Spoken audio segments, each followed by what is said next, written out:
നാം ചെയ്തു കൂട്ടിയ ഒരുപാട് നന്മകൾ അങ്ങനെ നമ്മൾ വിശ്വസിക്കുന്നുണ്ടോ? നമ്മുടെ ജീവിതത്തിൽ ഒരു തെറ്റും വന്നിട്ടില്ല എന്ന് പറയാൻ നമുക്ക് കഴിയുമോ? എങ്കിലും ഒരു സ്വർഗത്തെ നമ്മൾ ആഗ്രഹിക്കുന്നുണ്ട്. അതെന്തുകൊണ്ടാണ്? നിരന്തരമായി അള്ളാഹുവിനോട് നമ്മൾ ഇസ്തിഗ്ഫാർ നടത്തിക്കൊണ്ടിരിക്കുന്നു. അതുകൊണ്ട് ആ റബ്ബ് പുറത്തു തരാതിരിക്കുകയില്ല. സ്ഥിരമായി അള്ളാഹുവിനോട് നമ്മൾ സ്വർഗത്തെ ചോദിച്ചു കൊണ്ടിരിക്കുന്നു. പാപങ്ങൾ പുറത്തു തരണേ എന്ന് പ്രാർത്ഥിച്ചു കൊണ്ടിരിക്കുന്നു. ആ റബ്ബ് നമ്മുടെ പ്രാർത്ഥനയെ പരിഗണിക്കാതിരിക്കുകയില്ല. ശരിക്കും ആ പ്രാർത്ഥനയിലാണ് നമ്മുടെ എല്ലാ പ്രതീക്ഷകളും അടങ്ങി നിൽക്കുന്നത്. സഹോദരങ്ങളെ, ആ പ്രാർത്ഥന സ്വീകരിക്കപ്പെടില്ല എന്നൊരവസ്ഥ ഉണ്ടെങ്കിൽ പിന്നെ എന്തിലാണ് നമുക്ക് പ്രതീക്ഷ വെക്കാനുള്ളത്?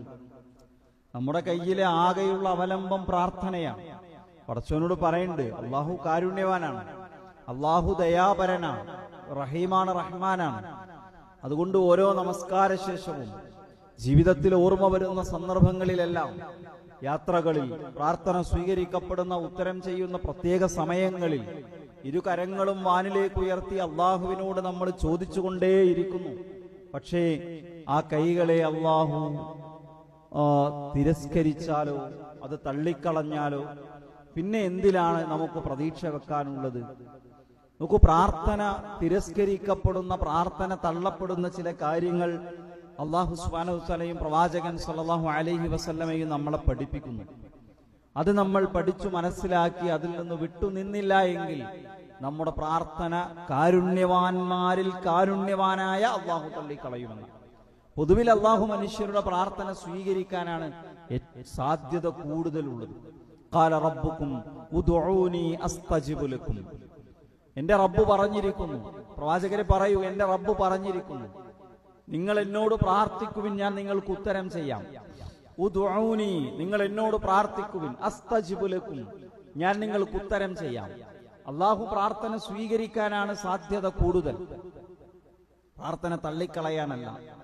ഇടയാളന്മാരില്ലാതെ, മധ്യവർത്തികളില്ലാതെ നേർക്കുനേരെ പ്രാർത്ഥിക്കുന്നവന്റെ പ്രാർത്ഥന അള്ളാഹു സ്വീകരിക്കുമെന്നാണ് ആവർത്തിച്ചു പറയുന്നത്. നഹ്നു അഖ്റബു ഇലൈഹി മിൻ ഹബ്ലിൽ വരീദ്, നിങ്ങളുടെ കണ്ടനാടിയേക്കാൾ സമീപത്ത് ഞാനുണ്ട്. ഫഇദാ സഅലക ഇബാദി അന്നി ഫഇന്നി ഖരീബ് ഉജിബു ദഅവതദ് ദാഇ ഇദാ ദഅൻ. എന്നോട് പ്രാർത്ഥിച്ചാൽ ഞാൻ അവരുടെ പ്രാർത്ഥനയ്ക്ക് ഉത്തരം ചെയ്യുമെന്നും ഞാൻ അവരുടെ സമീപത്തുണ്ടെന്നും പ്രവാചകരെ എന്റെ അടിമകളോട് പറയൂ എന്നാണ് ഖുർആൻ പറയുന്നത്. ഞാൻ നിങ്ങളെ പ്രാർത്ഥന കേൾക്കൂല എന്നല്ല അള്ളാഹു പറയുന്നത്, ഞാൻ തൗബ സ്വീകരിക്കുകയില്ലെന്നല്ല അള്ളാഹു പറയുന്നത്. ഒരുപാട് പാപം ചെയ്തവനല്ലേ, ഒരുപാട് ദോഷങ്ങൾ ചെയ്തവനല്ലേ, ഇടയിൽ ഒരു ഇടയാളൻ വേണ്ടേ? അല്ല, ഞാൻ നിങ്ങളുടെ പ്രാർത്ഥന കേൾക്കും, ഞാൻ അതിനുത്തരം ചെയ്യും. അള്ളാഹു ആവർത്തിച്ച് നമ്മോട് പറയുന്നു. അത്രമേൽ അള്ളാഹു കാരുണ്യവാനാണ്. എന്നിട്ട് നമ്മൾ പ്രാർത്ഥിച്ചത് എന്താ പടച്ചോൻ തരാത്തത്? അള്ളാഹു പ്രാർത്ഥനയ്ക്ക് ഉത്തരം ചെയ്യുന്നത് 3 തരത്തിലാണ്. 2 വ്യത്യസ്ത ഹദീസുകളിൽ വ്യത്യസ്ത രൂപങ്ങൾ നമുക്ക് കാണാൻ പറ്റും. അതിന് ഒന്ന് പ്രധാനമായും പ്രവാചകൻ പറഞ്ഞത് 3 തരത്തിലാണ് അള്ളാഹുവിന്റെ പ്രാർത്ഥനയ്ക്കുള്ള ഉത്തരം ലഭിക്കുന്നത്. ഏതാണ്? ഒന്ന്, ഇമ്മ അയ്യുഅജ്ജില ലഹു ദഅവതഹു, അള്ളാഹു ഒരു പക്ഷെ അവൻ ചോദിച്ചവ അവന് കൊടുക്കും. നമ്മൾ അള്ളാഹിനോട് പറഞ്ഞു, മനസ്സുരുകി ചോദിച്ചു, ആ ചോദിച്ച കാര്യം അതുപോലെ അള്ളാഹു ഒരു പക്ഷെ നമുക്ക് നൽകിയേക്കാം. അതല്ലെങ്കിലോ അള്ളാഹു ആ ചോദ്യത്തെ, ആ പ്രാർത്ഥനയെ പരലോകത്തേക്ക് നീക്കിവെക്കും, ഖിയാമത്ത് നാളിലേക്ക് മാറ്റിവെക്കും. എന്നിട്ട് ഈ പ്രാർത്ഥനയ്ക്ക് പ്രതിഫലമായി പരലോകത്ത് അത് കൊടുക്കും. അവിടെയാണ് അതിന്റെ ഉത്തരം കിട്ടുന്നത്. ആ പ്രാർത്ഥന എന്ന കർമ്മത്തെ പരലോകത്തേക്ക് നീക്കിവെച്ച് പ്രാർത്ഥിച്ചതിന് അള്ളാഹു കൂലി തരുന്ന ചില റിവായത്തുകളിലൊക്കെ കാണാം, പ്രാർത്ഥനയ്ക്ക് ദുനിയാവിൽ ഉത്തരം കിട്ടാതെ പരലോകത്ത് അള്ളാഹു കൂലി കൊടുക്കുന്നത് കാണുമ്പോ ബാക്കിയുള്ളവർ പറയും, എന്റെ എല്ലാ പ്രാർത്ഥനയ്ക്കും ഇവിടെ ഉത്തരം കിട്ടിയ, ഇവിടെ പ്രതിഫലം മതിയായിരുന്നു, എനിക്ക് ദുനിയാവിൽ ആ പ്രാർത്ഥന സ്വീകരിക്കപ്പെടേണ്ടിയിരുന്നില്ല, പരലോകത്തേക്ക് നീക്കിവെച്ചാൽ മതിയായിരുന്നു എന്ന് ആളുകൾ പറയുമെന്നാണ്. അത്ര വലിയ പ്രതിഫലമുണ്ട് പ്രാർത്ഥനയ്ക്ക്. ഞാൻ പറയുന്നത്, ചോദിച്ചത് കിട്ടിയില്ല എന്ന് വെച്ച് നമ്മൾ നിരാശരാകണ്ട. ഒരുപക്ഷേ അള്ളാഹു അതിന് പകരമായി മറ്റൊന്ന് നൽകുകയാണ് ചെയ്യുക. ചോദിച്ച കാര്യമല്ല ചിലപ്പോൾ പടച്ചോൻ തരാം, അതിന് പകരം മറ്റൊന്ന് നൽകിയേക്കാം. അതല്ലെങ്കിൽ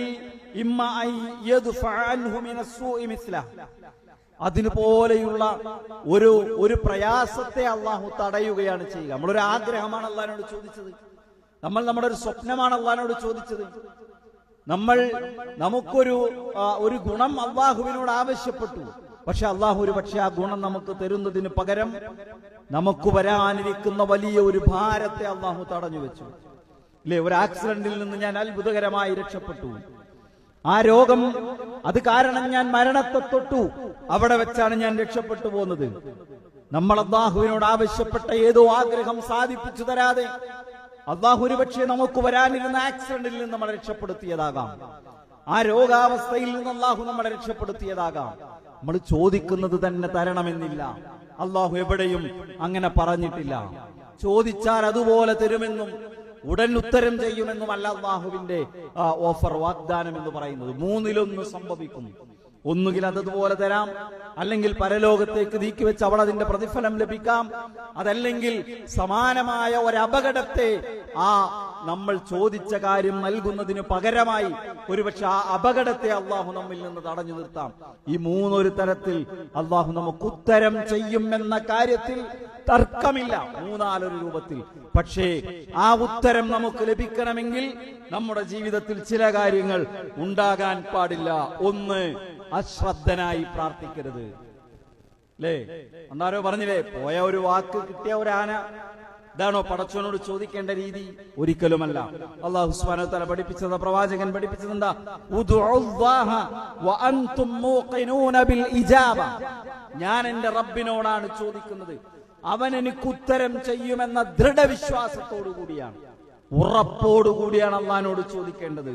വഅലമു അന്നല്ലാഹ ലാ യസ്തജീബു ദുആഅ മൻ മിൻ ഖൽബിൻ ഗാഫിലില്ലാഹി. അശ്രദ്ധനായി അലസനായി അള്ളാഹുവിനോട് ചോദിക്കുന്നവന്റെ ചോദ്യത്തിന് അള്ളാഹു ഉത്തരം ചെയ്യുകയില്ല. അല്ലേ, രാത്രിയുടെ 2 ഭാഗം കഴിഞ്ഞ പ്രാർത്ഥിക്കുന്നവനുണ്ടോ? ഉത്തരം ചെയ്യാമെന്ന് അള്ളാഹു പറയുന്നത്. തൗബ ചെയ്യുന്നവനുണ്ടോ? പുറത്തു തരാമെന്നാണ് അള്ളാഹു പറയുന്നത്. ചോദിക്കുന്നവനുണ്ടോ? നൽകാമെന്നാണ് അള്ളാഹു പറയുന്നത്. എന്നിട്ടും ചോദിക്കുന്ന ചില ആളുകൾക്ക് കൊടുക്കാതിരിക്കുന്നത് എന്തുകൊണ്ടാ? വിശ്വാസത്തോടു കൂടിയല്ല. ചോദ്യം വിശ്വാസത്തോടു കൂടിയല്ല. കിട്ടിയാ കിട്ടി, പോയാ പോയി എന്നാണ് മനോഭാവം. അത് പടച്ചവനോട് ചോദിക്കുമുണ്ടാകരുത്. ഞാൻ എന്റെ റബ്ബിനോട് ചോദിക്കുന്നു, അവൻ എനിക്ക് നൽകുമെന്ന ഉറപ്പോടെ ദൃഢവിശ്വാസത്തോടു കൂടി വേണം ചോദിക്കാൻ എന്ന് പ്രവാചകൻ സല്ലല്ലാഹു അലൈഹി വസല്ലം നമ്മെ പഠിപ്പിക്കുകയാണ്. ഒന്നാമത് നമ്മൾ മനസ്സിലാക്കേണ്ടത് എന്താണ്? അലസതയോടുകൂടി അശ്രദ്ധനായി ആരോ പറയുന്ന പ്രാർത്ഥനയ്ക്ക് അലക്ഷ്യമായി ആമീന്ന് അയാളുടെ ശ്വാസം അവസാനിക്കുന്നിടത്ത് പറയുന്നതല്ല പ്രാർത്ഥന. ഉള്ളിൽ നിന്നുണ്ടാകണം. മനസ്സറിഞ്ഞ് ചോദിക്കണം റബ്ബിനോട്. അല്ലാഹു തരും, അല്ലാഹു തരും. ഉദ്ഉനി അസ്തജിബ് ലക്കും എന്നുള്ളത് പടച്ചോന്റെ വാഗ്ദാനമാണ്. നിങ്ങൾ എന്നോട് പ്രാർത്ഥിച്ചോളി, ഞാൻ ഉത്തരം തരാം എന്നത് അല്ലാഹുവിന്റെ കരാറാണ്. ഇന്നല്ലാഹ ലാ യുഖ്ലിഫുൽ മിആദ്. അള്ളാഹു ഒരിക്കലും കരാർ ലംഘിക്കുകയില്ല. അതുകൊണ്ട് അലക്ഷ്യമായി അലസമായി ചോദിക്കരുത്. അല്ലെ, രണ്ടാമത്തെ എന്താ അറിയോ? ധൃതി കാണിക്കാൻ പാടില്ല. അല്ലെ, ധൃതി കാണിക്കാൻ പാടില്ല. പ്രവാചകൻ സല്ലല്ലാഹു അലൈഹി വസല്ലം പഠിപ്പിക്കാണ്, എന്താണ്? യുസ്തജാബു ലിഅഹദികും മാ ലം യഅജൽ. ധൃതി കാണിക്കാത്തിടത്തോളം കാലം നിങ്ങൾക്ക് അല്ലാഹു ഉത്തരം നൽകും. എന്നിട്ടോ പ്രവാചകൻ പറയുന്ന ഖൂൽ, ചില ആൾക്കാർ പറയും, ദഅഉതു ഫലം യുസ്തജബ് ലി. ഞാൻ എത്രയായി പ്രാർത്ഥിക്കുന്നു, പക്ഷേ എനിക്ക് ഉത്തരം കിട്ടുന്നില്ലല്ലോ. അങ്ങനെ പറയാൻ പാടില്ല. ഞാൻ കുറെ പടച്ചോനോട് പറഞ്ഞു, പക്ഷെ എനിക്കന്ന് ഉത്തരം. എന്തായി പടച്ചോൻ എന്നെ പരിഗണിക്കാത്തത്?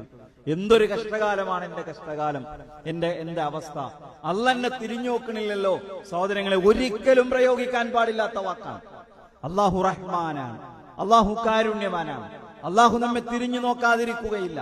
ഉറച്ച വിശ്വാസത്തോടെ ധൃതി കാണിക്കാതെ ക്ഷമയോടുകൂടി അള്ളാഹിനോട് പ്രാർത്ഥിക്കണം. ഓക്കെ, എത്ര ചരിത്രമാണ് ഖുർആൻ നമുക്ക് പറഞ്ഞു തന്നത്. എന്തിനാണ് ഈ പ്രവാചകന്മാരുടെ ചരിത്രമൊക്കെ പറഞ്ഞത്? ക്ഷമയോടുകൂടി കാത്തിരുന്നാൽ റബ്ബിന്റെ പ്രാർത്ഥനയ്ക്ക് ഉത്തരം കിട്ടും. അല്ലേ, ഒരുപക്ഷെ ഞാനിത് പറയുമ്പോൾ നിങ്ങളെ മനസ്സിലേക്ക് ആദ്യം വരുന്ന നബി ആരാ? അയ്യൂബ് നബി ആയിരിക്കും. എത്ര ദീർഘമായ കാലമാണ് രോഗം കൊണ്ട് അല്ലാഹു സുബ്ഹാനഹു വ തആല അയ്യൂബ് നബിയെ പരീക്ഷിച്ചത്. അക്ഷമയുടെ ഒരു വാചകം അയ്യൂബ് നബിയിൽ നിന്ന് വന്നിട്ടുണ്ടോ? പൊതുവിൽ പറയപ്പെടാറുണ്ട്, അതിന്റെ സിഹത്ത് എത്ര ഉണ്ടെന്ന് എനിക്കറിയില്ല. അയ്യൂബ് നബിയുടെ നാവിന് രോഗം ബാധിച്ചപ്പോഴാണ് അയ്യൂബ് നബി പറഞ്ഞതെന്നാണ്. പടച്ചോനെ ഇനി എനിക്ക് നീ വേഗം സുഖപ്പെടുത്തി തരണമേ എന്ന് നിന്നെ സ്മരിക്കാൻ എന്റെ നാവിന് കഴിയാതെ പോകുന്നു. വിശുദ്ധ ഖുർആൻ പഠിപ്പിക്കാണ് വഅയ്യൂബ ഇദ് നാദാ റബ്ബഹു അന്നി മസ്സനിയദ്ദുറു വഅൻത അർഹമുർ റഹീമീൻ. ദീർഘമായി ഒരുപാട് കാലം മക്കൾ മരിച്ചുപോയി. സമ്പന്നനായ അയ്യൂബ് നബി എല്ലാ സമ്പത്തും പോയി, അല്ലേ? എല്ലാ സമ്പത്തും നഷ്ടപ്പെട്ട് ദരിദ്രനായി, ശരീരം മുഴുവൻ രോഗം കാർന്നു തിന്ന്. സ്വന്തം ഭാര്യ ജോലിക്ക് പോയി, അവിടെ നിന്ന് സമ്പാദിച്ചു കൊണ്ടുവന്ന് എത്ര കാലമാണ് അയ്യൂബ് നബി നിരാശയില്ലാതെ പ്രതീക്ഷ കൈവടിയാതെ അള്ളാഹിനോട് പ്രാർത്ഥിച്ചു. അവസാനം അള്ളാഹു പറഞ്ഞെന്താ? ഫസ്തജബ്നാ ലഹു. ആ അയ്യൂബിന് നാം ഉത്തരം നൽകുകയുണ്ടായി. നമുക്ക് ഇന്ന് ചോദിച്ചാൽ നാളെ കിട്ടണം, ഇന്ന് ചോദിച്ചപ്പോ തന്നെ കിട്ടണം. പടച്ച തമ്പുരാൻ ആക്ഷേപിക്കാണ് പലരുടെ വാചകങ്ങളും നമ്മൾ കേൾക്കാറുണ്ടാകും. അതുകൊണ്ട് സഹോദരങ്ങളെ, നിരാശ പാടില്ല, ധൃതി കാണിക്കാൻ പാടില്ല. ക്ഷമയോടുകൂടി അള്ളാഹിനോട് ചോദിച്ചോളിയും. നിങ്ങൾ നോക്ക്, സക്കരിയ നബിയുടെ കഥ പറഞ്ഞു. സക്കരിയ നബി പ്രാർത്ഥിച്ച് സക്കരിയ നബിയുടെ ഒരു വാചകം എന്താണ്? വസക്കരിയ ഇദ് നാദാ റബ്ബഹു. സക്കരിയ നബി തന്റെ റബ്ബിനോട് പ്രാർത്ഥിച്ചു, റബ്ബി ലാ തദർനി ഫർദാ. അല്ലാഹുവേ, നീ എന്നെ ഒറ്റക്ക് വിടരുതേ, നീ എനിക്കൊരു അനന്തരാവകാശിയെ തരണമേ. റബ്ബി ഇന്നി വഹനൽ അദ്മു മിന്നി വസ്തഗല റഅസു ശൈബാ. സക്കരിയ നബി പ്രാർത്ഥിക്കാണ്, എന്റെ തലകൾക്ക് ജരാനരകൾ ബാധിച്ചു, എന്റെ തലക്ക് ജരാനരകൾ ബാധിച്ചു, എന്റെ എല്ലുകൾ ദുർബലമായി. അപ്പൊ പ്രാർത്ഥിച്ച് എത്ര വയസ്സായി? വാർദ്ധക്യത്തിലെത്തി. എന്നിട്ട് എന്താ പടച്ചോനോട് ചോദിക്കണത്? പടച്ചോനെ, എനിക്കൊരു കുട്ടിയെ തരുമോ, എനിക്കൊരു കുഞ്ഞിനെ നൽകുമോ? ഉണ്ടോ? അല്ലാഹു സുബ്ഹാനഹു വ തആല അതിന് പറയുന്ന മറുപടി എന്താ? ഫസ്തജബ്നാ ലഹു. അയ്യോ, സക്കരിയ നബിക്ക് നാം ഉത്തരം ചെയ്തു. വവഹബ്നാ ലഹു യഹ്യ വഅസ്ലഹ്നാ ലഹു സൗജഹു. സക്കരിയ നബിക്ക് നാം യഹ്യയെ നൽകുകയുണ്ടായി. ദീർഘകാലത്തെ പ്രാർത്ഥനയാണ്. അതിന്റെ ഫലമായിട്ട് വീണ്ടും നമുക്ക് കാണാൻ കഴിയും.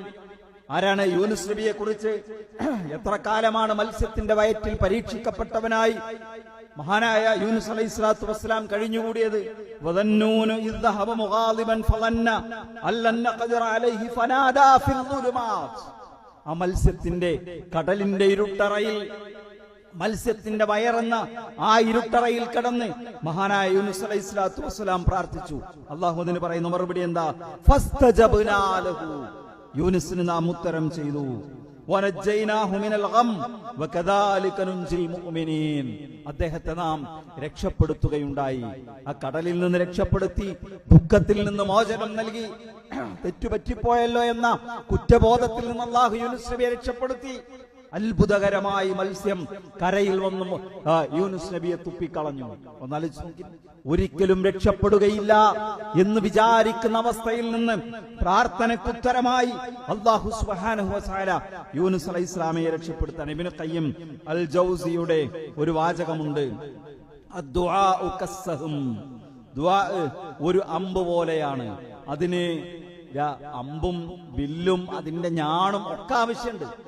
ക്ഷമ വേണം, പ്രതീക്ഷ വേണം, അല്ലെ? വിനയം വേണം. അള്ളാഹിനോട് ചോദിച്ചുകൊണ്ടേയിരിക്കണം, നിരന്തരമായി ചോദിക്കണം.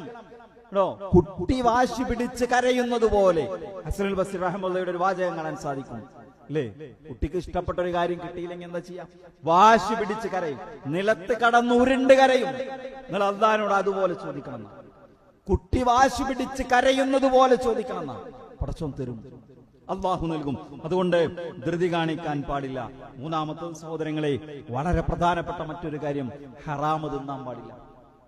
നമ്മൾ കഴിക്കുന്ന സമ്പാദ്യല്ലേ, അതിനകത്ത് ഹറാം ഉണ്ടാകാൻ പാടില്ല. അങ്ങനെ ഹറാമ് കഴിക്കുന്നവന്റെ പ്രാർത്ഥന അള്ളാഹു സ്വീകരിക്കൂല. നിങ്ങൾ കേട്ടിട്ടുണ്ടാകും ഒരു സഞ്ചാരിയുടെ കഥ, ഒരു യാത്രക്കാരന്റെ കഥ പ്രവാചകൻ പറഞ്ഞു. ഒരാളിങ്ങനെ യാത്ര പോകുന്നു, അയാളുടെ ശരീരത്തിൽ എന്താണ്, മുടിയിലൊക്കെ പൊടി പുരണ്ട് ജടക്കുത്തി എന്ന് പറഞ്ഞാൽ അത്ര ദീർഘമായ യാത്രയാണ്. യാത്ര എന്ന് പറഞ്ഞാൽ യാത്രക്കാരന്റെ പ്രാർത്ഥന മുസ്തജാബാണ്, അള്ളാഹു സ്വീകരിക്കും. യാത്രയെ പ്രവാചകൻ പറഞ്ഞു, നിങ്ങള് ഫ്ലൈറ്റിന് യാത്ര ചെയ്യുകയാണെങ്കിലും ദീർഘയാത്ര പറഞ്ഞാൽ അതൊരു പരീക്ഷണമാണ്. യാത്ര ശിക്ഷയുടെ ഒരു ഭാഗമാണ് ഹദീസ്. അതുകൊണ്ട് യാത്ര ചെയ്യുന്നവന്റെ പ്രാർത്ഥന അള്ളാഹു സ്വീകരിക്കും. മുസാഫിറിന്റെ പ്രാർത്ഥനയ്ക്ക് അള്ളാഹു ഉത്തരം ചെയ്യും. ഒരു യാത്രക്കാരനെ പ്രവാചകൻ പരിചയപ്പെടുത്താണ്. അയാൾ ദീർഘമായി യാത്ര ചെയ്ത് ശരീരം പൊടിപുരണ്ട മനുഷ്യൻ വാനിലേക്ക് കൈകൾ ഉയർത്തി അയാൾ പറയാണ്, യാ റബ്ബ് യാ റബ്ബ് യാ റബ്ബ്, റബ്ബേ റബ്ബേ റബ്ബേ, അള്ളാഹിനെ വിളിച്ചുകൊണ്ടിരിക്കുന്നു. പ്രവാചകൻ പറയാണ്, മൽബസുഹു ഹറാം, അയാളുടെ വസ്ത്രം ഹറാമാണ്, അയാൾ ഹറാം കൊണ്ടുവാങ്ങിയ വസ്ത്രമാണ്. വമത്അമുഹു ഹറാം വമശ്റബുഹു ഹറാം, അയാളുടെ ഭക്ഷണം ഹറാമാണ്, അയാളുടെ പാനീയം ഹറാമാണ്, ഹറാമിൽ ഊട്ടപ്പെട്ടവനാണ്. ഫഅന്നാ യുസ്തജാബു ലഹു, എങ്ങനെയാണ് അയാൾക്ക് ഉത്തരം ലഭിക്കുക? എങ്ങനെയാണ് അയാളുടെ പ്രാർത്ഥന അള്ളാഹു പരിഗണിക്കുക? ഞാൻ പറയുന്ന സുഹൃത്തുക്കളെ, അപരന്റെ അന്യായമായ ഒരു നാണയത്തുട്ട് നമ്മുടെ പോക്കറ്റിൽ വരാൻ പാടില്ല. അല്ലേ? ഉദ്യോഗസ്ഥനാണ്, ജോലി ചെയ്യുന്നുണ്ട്, ഉദ്യോഗസ്ഥനാണ്, എന്നിട്ടോ ഓഫീസിലേക്ക് ഒരാൾ ഒരു കാര്യം ആവശ്യപ്പെട്ട് വരുന്നു. അയാള് രേഖകളുടെ കൂടെ ഒരു 100 രൂപ വെച്ച് തന്നാൽ, 500 രൂപ വെച്ച് തന്നാൽ വാങ്ങാൻ പറ്റുമോ? ഹറാമാണ്. അർറാശി വൽ മുർതശി കുല്ലുഹും ഫിന്നാർ, കൈക്കൂലി വാങ്ങുന്നവനും കൊടുക്കുന്നവനും നരകത്തിലാണ്. പാടുണ്ടോ? ഹറാമായ സമ്പാദ്യമാണ്. നമ്മുടെ കുട്ടികൾ കഴിക്കാൻ പാടില്ല, നമ്മുടെ പ്രിയപ്പെട്ടവർ കഴിക്കാൻ പാടില്ല, നമ്മൾ കഴിക്കാൻ പാടില്ല. ഹറാമിൽ കിളിർത്തുണ്ടായ ശരീരം വന്നാറു ഔലാബി, പ്രവാചകൻ പറഞ്ഞു, നരകമാണ് അതിന് ഏറ്റവും അർഹമായിട്ടുള്ളത്. അതുകൊണ്ട് നമ്മൾ കരഞ്ഞു പ്രാർത്ഥിക്കുന്നുണ്ടാകും, ഹൃദയം പൊട്ടി പ്രാർത്ഥിക്കുന്നുണ്ടാകും, തഹജ്ജുദ് നമസ്കരിച്ച് സുജൂദിൽ കടന്ന് കണ്ണുനീരൊഴുക്കി പ്രാർത്ഥിക്കുന്നുണ്ടാകും. പക്ഷേ ഹറാമ് സമ്പാദ്യത്തിലുണ്ട്, പലിശ സമ്പാദ്യത്തിലുണ്ട്. അല്ലേ? അനർഹമായി സമ്പാദിച്ചതാര അവകാശപ്പെടാത്തയോ അർഹിക്കാത്ത സമ്പാദ്യം നമ്മുടെ ഭക്ഷണത്തിനകത്ത്, വസ്ത്രത്തിനകത്ത്, വാഹനത്തിനകത്ത് കടന്നുകൂടി. ഫലാ യുസ്തജാബു ലഹു, പ്രാർത്ഥനയ്ക്ക് ഉത്തരം നൽകപ്പെടുകയില്ല എന്ന് പ്രവാചകൻ സല്ലല്ലാഹു അലൈഹി വസല്ലം പഠിപ്പിക്കുന്നു. ഇന്നല്ലാഹ ത്വയ്യിബുൻ ലാ യഖ്ബലു ഇല്ലാ ത്വയ്യിബ, അല്ലാഹു നല്ലവനാണ്, അള്ളാഹു ത്വയ്യിബാണ്, ത്വയ്യിബ് മാത്രമേ അള്ളാഹു സ്വീകരിക്കുകയുള്ളൂ. അതൊരു തത്വമാണ്, അത് നമ്മൾ മനസ്സിലാക്കി വെക്കേണ്ടതുണ്ട്. പിന്നെന്നറിയോ, 4-ാമത്തെ കാര്യം, അനാവശ്യ കാര്യങ്ങൾക്ക് വേണ്ടി പ്രാർത്ഥിക്കുക. അവൻ നശിച്ചു പോകട്ടെ, ഇവൻ തുലയട്ടെ, മറ്റവന് ശാപമുണ്ടാകട്ടെ, ഈ പ്രാർത്ഥന അള്ളാഹു സ്വീകരിക്കൂല. നല്ല കാര്യം ചോദിക്കേണ്ടത്, ആളുകൾക്ക് ഹൈറാണ് ചോദിക്കേണ്ടത്. കടുത്ത ശത്രുക്കൾക്ക് പോലും പ്രവാചകൻ സല്ലല്ലാഹു അലൈഹി വസല്ലം അവരുടെ നന്മയ്ക്ക് വേണ്ടിയാണ് പ്രാർത്ഥിച്ചത്, അവരുടെ ഹിദായത്തിന് വേണ്ടി. നന്മയ്ക്ക് വേണ്ടി പറഞ്ഞാൽ ഹിദായത്തിന് വേണ്ടിയാ പ്രാർത്ഥിച്ചത്. പടച്ചോനെ ഹിദായത്ത് കൊടുക്കണമെന്നാ പ്രാർത്ഥിച്ചത്. നബിക്ക് ഏറ്റവും കൂടുതൽ ദോഷം ചെയ്ത സഖീഫുകാരെ കുറിച്ച് പറയുന്നുണ്ട്. തായിഫിലെ സഖീഫുകാർ നിങ്ങൾ കേട്ടിട്ടുണ്ടാവും, നബിയെ കല്ലെറിഞ്ഞോടിച്ച സമൂഹം. അവർക്കെതിരെ പ്രാർത്ഥിക്കാൻ വേണ്ടി നബിയുടെ അടുത്ത് വന്നപ്പോ നബി എന്താ പറഞ്ഞറിയോ? അല്ലാഹുമ്മ ഹ്ദിഹിം, പടച്ചോനെ അവർക്ക് നീ ഹിദായത്ത് കൊടുക്കണമെന്നാണ് നബി പ്രാർത്ഥിച്ചത്, അവരെ നശിപ്പിക്കണേ എന്ന് പ്രാർത്ഥിച്ചിട്ടില്ല. അത്ര അപൂർവമായിട്ട് നബി സല്ലല്ലാഹു അലൈഹി വസല്ലം ഇസ്ലാമിന്റെ നേർക്കുനേരെയുള്ള ശത്രുവിനെതിരെ പ്രാർത്ഥിച്ചിട്ടുള്ളൂ. വളരെ അപൂർവമാണ്. അല്ലാഹുമ്മ അലൈക ബിഹിം എന്ന് അബൂജഹലിനെ കുറിച്ചൊക്കെ നബി പറഞ്ഞിട്ടുണ്ട്. അത്ര ദോഷം, നബിക്ക് വ്യക്തിപരമായി ദോഷം ചെയ്ത ആളുകളെ നബി ആ നിലക്ക് പ്രാർത്ഥിച്ചിട്ടില്ല. അല്ലേ? പ്രവാചകൻ പറഞ്ഞ എന്താ? ലാ യസാലു യുസ്തജാബു ലിൽ അബ്ദ് മാ ലം യദ്ഉ ബിഇസ്മിൻ ഔ ഖതിഅതി റഹിമിൻ, ഒരടിമക്ക് അല്ലാഹു അവന്റെ പ്രാർത്ഥന അതിനുത്തരം ചെയ്തുകൊണ്ടേയിരിക്കും. ഏതുവരെ? കുടുംബബന്ധം മുറിക്കാനോ പാപത്തിന്റെ പേരിലോ അവൻ പ്രാർത്ഥിക്കാത്തിടത്തോളം. തെറ്റിനു വേണ്ടി പ്രാർത്ഥിച്ചാൽ ആ പ്രാർത്ഥന അല്ലാഹു സ്വീകരിക്കൂല. നമ്മൾ ഉറക്കെ പറയണ്ടാവും, മനസ്സറിഞ്ഞു പറയണ്ടാവും, പക്ഷെ പടച്ചോനെ സ്വീകരിക്കൂല. കുടുംബബന്ധം മുറിക്കുന്ന പ്രാർത്ഥനയും അല്ലാഹു സ്വീകരിക്കൂല. അതുകൊണ്ട് അനാവശ്യ കാര്യങ്ങൾക്കുള്ള പ്രാർത്ഥന അല്ലാഹു സുബ്ഹാനഹു വ തആല സ്വീകരിക്കുകയില്ല എന്ന് നമുക്ക് കാണാൻ സാധിക്കും. അതുപോലെ തന്നെയാണ് മറ്റൊന്ന്, നമ്മുടെ പ്രാർത്ഥന അല്ലാഹു സ്വീകരിക്കണമെങ്കിൽ എന്താണ് അടുത്ത ഒരു കാര്യം എന്ന് പറയുന്നത്? പ്രവാചകൻ സല്ലല്ലാഹു അലൈഹി വസല്ലം പഠിപ്പിക്കുന്നത് കാണാൻ കഴിയും, തിന്മ വിരോധിക്കുകയും നന്മ കൽപ്പിക്കുകയും ചെയ്യുന്നത് അവസാനിപ്പിച്ചാൽ അവന്റെ പ്രാർത്ഥന അല്ലാഹു സ്വീകരിക്കില്ല. ഇതും ഒരു പ്രധാനപ്പെട്ട സംഗതിയാണ്. നമ്മൾ ആളുകൾ, എനിക്ക് തോന്നുന്നത് ഈ പറഞ്ഞതിലെ പലതും ആളുകൾക്കറിയാം. ഒരാളെ ഉപദ്രവിക്കാൻ വേണ്ടി പ്രാർത്ഥിക്കാൻ പാടില്ല എന്നുള്ളത് മിക്കവാറും ആളുകൾക്കൊക്കെ അറിയാം. അല്ലേ? ഹറാമ് തിന്നവന്റെ പ്രാർത്ഥന, ഇനി പ്രാർത്ഥനയുടെ കാര്യത്തിൽ അല്ലെങ്കിൽ ഹറാമ് തിന്നാൻ പാടില്ല എന്ന് എല്ലാവർക്കും അറിയാവുന്ന സംഗതിയാണ്. എല്ലാവർക്കും അറിയാവുന്ന സംഗതിയാണ്. ക്ഷമ വേണമെന്നുള്ളത് മിക്കവാറും ആളുകൾക്കൊക്കെ അറിയാം. ധൃതി കാണിക്കാൻ പാടില്ല എന്ന് മിക്കവാറും ആളുകൾക്കൊക്കെ അറിയാം. പിന്നെന്താ അവിടെ പറയുന്നത്? നന്മ കൽപ്പിക്കുകയും തിന്മ വിരോധിക്കുകയും ചെയ്യാത്തവന്റെ പ്രാർത്ഥനയും അള്ളാഹു സ്വീകരിക്കില്ല. നമ്മളിങ്ങനെ വിചാരിച്ചു വെച്ചിരിക്കുകയാണ്, അത് പള്ളിക്കമ്മിറ്റിയും വേറെ കുറെ മൗലവിമാരും വേറെ കുറെ സംഘടനകളും അവരുടെ നേതാക്കന്മാരും അവർക്ക് വിട്ടുകൊടുക്കുക. എനിക്കൊക്കെ വിമർശിച്ചടക്കല പരിപാടി. എവിടെങ്കിലൊക്കെ ഒരു കുറ്റുണ്ടോ, കുറവുണ്ടോ, അങ്ങനത്തെ കുറെ ആൾക്കാർ സോഷ്യൽ മീഡിയയിലൊക്കെ കണ്ടിട്ടുണ്ട്. എല്ലാ ആൾക്കാരും വിമർശിക്കാൻ വേണ്ടി തുറന്നു വെച്ച് ജനങ്ങളുടെ പ്രീതി കിട്ടാൻ വേണ്ടി ശ്രമിക്കുന്ന കുറെ ആൾക്കാർ. നമ്മളെ വിമർശകരെ നമ്മൾ ഒന്നിൽക്കൂല്ല. ഇനി എന്തെങ്കിലും ഒരു ചെറിയ കാര്യം ചെയ്താൽ അത് 100 കൊല്ലം നമ്മൾ പറഞ്ഞിടക്കും ചെയ്യും.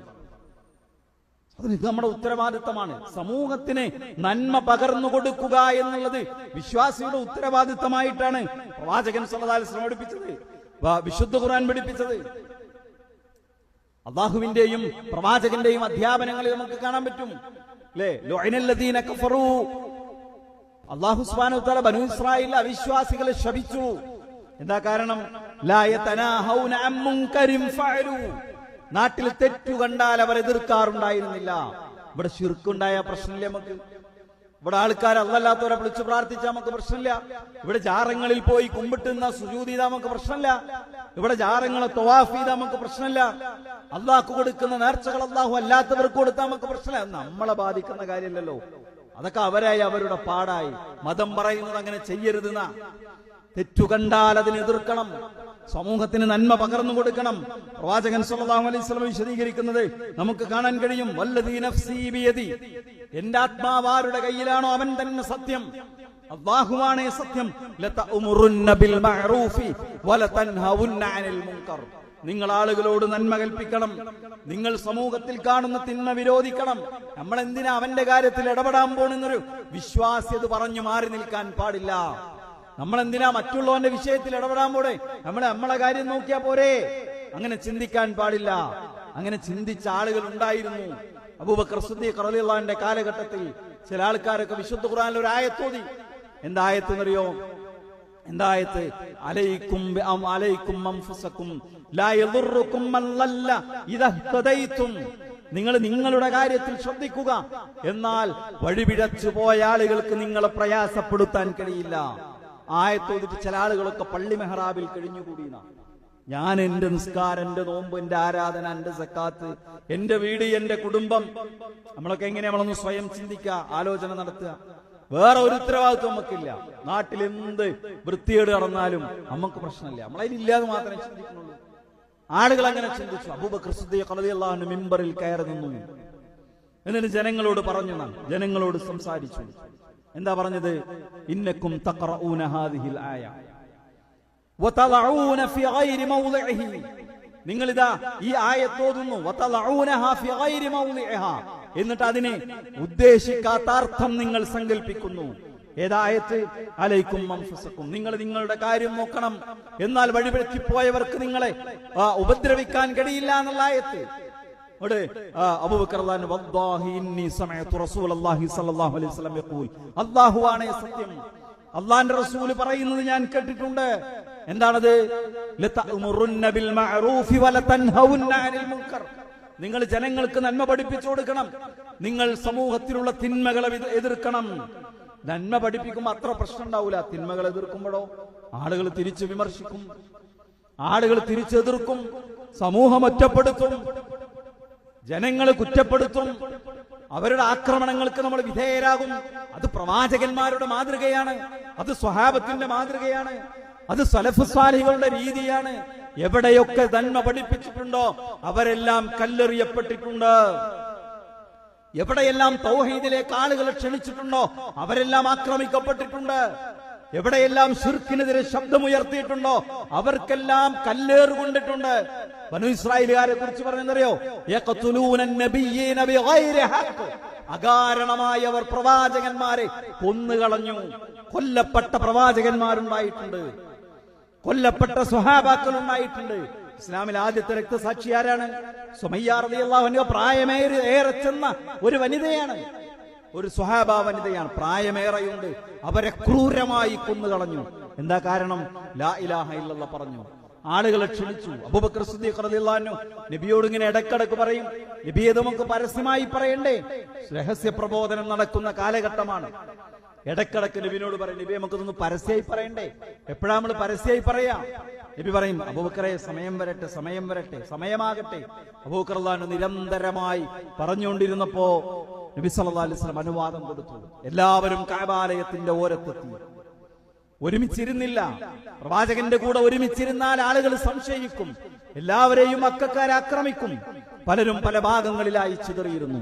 അബൂബക്കർ സിദ്ദീഖ് റളിയല്ലാഹു അൻഹു എഴുന്നേറ്റ് നിന്നു. അബൂബക്കർ റളിയല്ലാഹു ഒരു പേരുണ്ട്, എന്തറിയോ?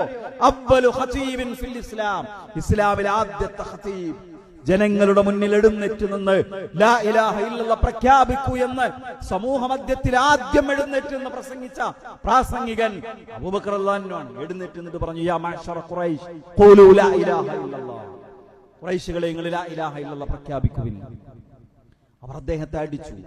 ഉഖബത്ത് ഇബ്നു അബീ മുഅയ്ത്ത് തന്റെ ചെരുപ്പൂരി അബൂബക്കർ റളിയല്ലാഹു അൻഹു നിരന്തരമായി അടിച്ചു. അദ്ദേഹം ബോധരഹിതനായി താഴെ വീണു, ബോധം നഷ്ടപ്പെട്ടു.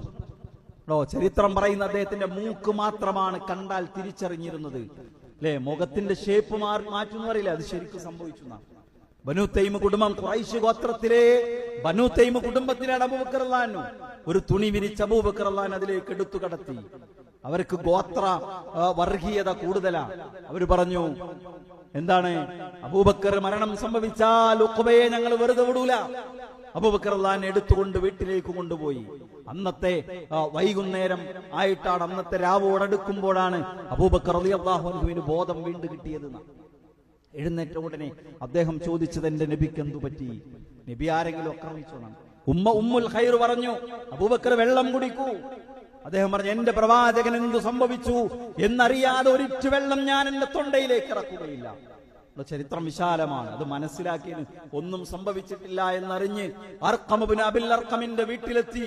അവിടെ എത്തിയിട്ട് അബൂബക്കർ റളിയല്ലാഹു അൻഹു വെള്ളം കുടിച്ചത്. ഞാൻ പറയുന്നത് സഹോദരങ്ങളെ, ഇതൊക്കെ ഒരു മാതൃകയാണ്. ആരേലും ചെയ്യേണ്ട പണിയല്ല. എല്ലാവർക്കും പ്രസംഗിക്കാൻ കഴിയില്ല. പക്ഷെ നമ്മളെ കൊണ്ട് കഴിയുന്ന ചിലതുണ്ടാകും. ചിലപ്പോ പൈസ കൊടുക്കാനാവും പറ്റുക, ചിലപ്പോ എഴുതാനാവും സാധിക്കുക, ചിലപ്പോ നമ്മളെ ഒന്ന് ശാരീരികമായി സഹായിച്ചു കൊടുക്കാനാവും പറ്റുക. ഞാൻ പറയുന്നത് തിന്മയെ വിലക്കുകയും നന്മയെ പഠിപ്പിക്കുകയും ചെയ്യുക എന്ന ഉത്തരവാദിത്വം ഒരു വിശ്വാസിക്കുണ്ട്. അറിയോ, ലുഖ്മാൻ അലൈഹിസ്സലാം തന്റെ കുഞ്ഞുമകന് കൊടുക്കുന്ന ഉപദേശമുണ്ട്, ചെറിയ മകന് കൊടുക്കുന്ന ഉപദേശം. നിസ്കരിക്കണം എന്നാ പഠിപ്പിക്കുന്നു, അല്ലേ? മാതാപിതാക്കൾക്ക് നന്മ ചെയ്യണം എന്നാ പഠിപ്പിക്കുന്നത്. കൂട്ടത്തിൽ പറയുന്ന ഒന്നെന്തറിയോ? നന്മ കൽപ്പിക്കണം, തിന്മ വിരോധിക്കണം. നന്മ കൽപ്പിക്കണം, തിന്മ വിരോധിക്കണം. ഞാൻ പറയുന്നത് വെച്ചാൽ മുസ്ലിം ഉമ്മത്തിന്റെ പൊതുവായ ഒരു ധാരണ അത് ഏതെങ്കിലും ഒറ്റപ്പെട്ട വ്യക്തികളുടേതാണ്. നമ്മൾ ഓരോരുത്തരും ഉറപ്പിക്കണം സഹോദരങ്ങളെ. സമൂഹത്തിൽ അരാജകത്വം നടമാടുമ്പോ, സമൂഹത്തിൽ ശിർക്ക് വ്യാപിക്കുമ്പോ, ആളുകളിൽ ലാ ഇലാഹ ഇല്ലല്ലാഹ് അകന്നു പോകുമ്പോ, ലഹരി ഇവിടെ പെരുകിക്കൊണ്ടിരിക്കുമ്പോ ഞാൻ എന്തു ചെയ്യുന്നു? എന്റെ ഇടപെടൽ എന്താണ്? ഏതു മേഖലയിലാണ് പടച്ച തമ്പുരാൻ എന്നെ ഏൽപ്പിച്ച ഈ ഉത്തരവാദിത്വം ഞാൻ നിർവഹിക്കുന്നത്? മുസ്ലിം ചെറുപ്പക്കാരെ, മുസ്ലിം ചെറുപ്പക്കാരികളെ നിരീശ്വരവാദികളും നാസ്തികരും ഇവിടുത്തെ സ്വതന്ത്രവാദികളും റാഞ്ചി കൊണ്ടുപോകുമ്പോ ഞാൻ എന്ത് ചെയ്തു എന്ന ചോദ്യത്തിന് ഒരു ഉത്തരണ്ടോ? ഇല്ലെങ്കിൽ എന്താ പ്രവാചകൻ പറഞ്ഞെന്നറിയോ?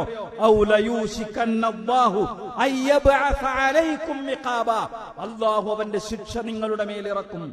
നിങ്ങൾ നന്മ കൽപ്പിക്കുന്നില്ലെങ്കിൽ, നിങ്ങൾ തിന്മ വിരോധിക്കുന്നില്ലെങ്കിൽ റബ്ബിന്റെ ശിക്ഷ ഇറങ്ങും. ഏതാണ് ആ ശിക്ഷ? നിങ്ങൾ അല്ലാഹുവോട് പ്രാർത്ഥിച്ചു കൊണ്ടിരിക്കും, ആ പ്രാർത്ഥന അല്ലാഹു സ്വീകരിക്കൂല. മനസ്സിലായോ? നമ്മുടെ വിഷയം ഏതാണ്? അല്ലാഹു പ്രാർത്ഥന സ്വീകരിക്കപ്പെടാതിരിക്കാനുള്ള കാരണം. നന്മ കൽപ്പിക്കാത്തവന്റെ, തിന്മ വിരോധിക്കാത്തവന്റെ, ശിർക്ക് നടമാടുമ്പോ, ലാ ഇലാഹ ഇല്ലല്ലാഹയുടെ പ്രബോധനം നടക്കുമ്പോ ഒന്നും ഇടപെടാതെ മാറി നിൽക്കുന്നവൻ, അവന്റെ പ്രാർത്ഥന അല്ലാഹു സ്വീകരിക്കൂല എന്നാ പറയുന്നത്. സഹോദരങ്ങളെ, വളരെ ഗൗരവമുള്ള കാര്യമാണ്. അല്ലാഹു സുബ്ഹാനഹു വ തആല അവന്റെ ഇഷ്ടദാസന്മാരിൽ നമ്മെ എല്ലാവരെയും ഉൾപ്പെടുത്തി അനുഗ്രഹിക്കുമാറാകട്ടെ.